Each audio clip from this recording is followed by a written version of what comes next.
Bonjour, et bienvenue dans cette nouvelle vidéo. La question de cette vidéo est la suivante. Quels sont les éléments indiscutables que tout le monde devrait savoir? Passons dès à présent aux réponses. D'après Antoine Onquière, la réponse à cette question est la suivante. Si vous écoutez une chanson ou une musique spécifique pendant que vous travaillez, dès que votre esprit écoute cette chanson, il vous place automatiquement dans la zone de travail.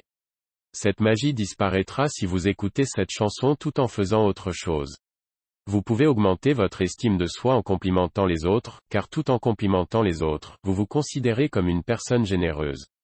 Lorsque vous critiquez les autres, vous vous percevez comme une personne égoïste et peu sûre d'elle, ce qui diminue votre estime de soi. Votre subconscient vous fait ressentir un malaise physique et émotionnel chaque fois que vous essayez de faire quelque chose de nouveau à partir de vos modèles de comportement établis. Vous abandonnez dans deux situations lorsqu'un défi est plus difficile et que vous avez des compétences de niveau débutant. Lorsque vous avez des compétences de niveau avancé et que le défi est trop facile. Vous sentez que les événements traumatisants se brûlent dans votre esprit pour y rester pour toujours. Des recherches ont montré que plus l'état émotionnel dans lequel vous étiez pendant l'événement est fort, plus le souvenir est inexact. Les recherches ont montré que les gens étaient capables de répondre correctement à 23% de questions en plus sur un film qu'ils venaient de regarder lorsque leurs yeux étaient fermés. Merci pour la lecture. Soyez humble, mon ego ne sera pas blessé en acceptant l'aide des autres. D'après David Roberts, la réponse à cette question est la suivante. En tant que chimiste, puis-je mal comprendre la question exprès, car il y a des éléments fort intéressants dans les parages. Ne pas bouffer du sodium, ni respirer le chlore. Mais vous mettez du chlorure de sodium tous les jours dans votre assiette. Essayez de ne pas bouffer les sels d'arsenic, ni de mercure, ni de thallium, ni le HCN. Et le métal cadmium est joli et inoffensif, mais ne pas avaler ces sels. Vous pouvez tenir un morceau de plutonium dans la main, mais je ne vous conseille pas le radium. Les métaux radioactifs ne sont pas pour la plupart si nocifs, faut simplement pas les avaler ni respirer. De plus en plus de mes amis ont des hanches ou des genoux en titane.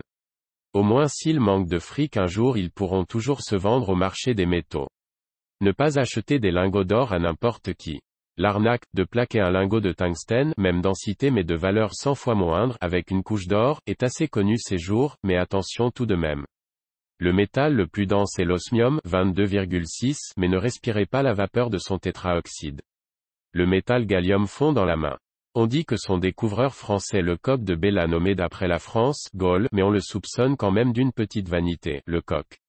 Et n'oubliez pas pour votre santé, d'équilibrer le potassium avec le sodium, mais nos diététiciens veulent dire les sels de potassium.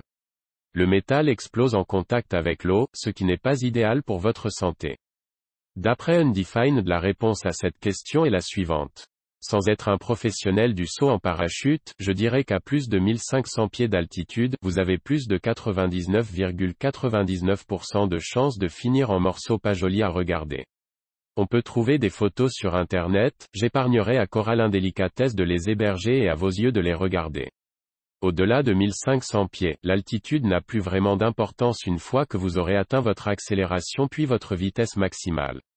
Même en tombant sur des piles de matelas ou dans un gros sac de plumes, genre énorme, en écartant vos bras, vos jambes, vos doigts et même chacun de vos orteils ou de vos cheveux, vous ne freinerez pas suffisamment en approchant du sol qui vous a vu naître. À la base, l'homme n'a pas été physiologiquement conçu pour voler, encore moins pour chuter. Alors veillez à rester dans un appareil volant plutôt que de sauter sans équipement. On arrive à la fin de cette vidéo, si elle vous a plu je vous invite à mettre un pouce bleu, ainsi que vous abonner. Si vous souhaitez donner votre avis, je vous redirige vers la partie commentaires pour continuer le débat sur cette question.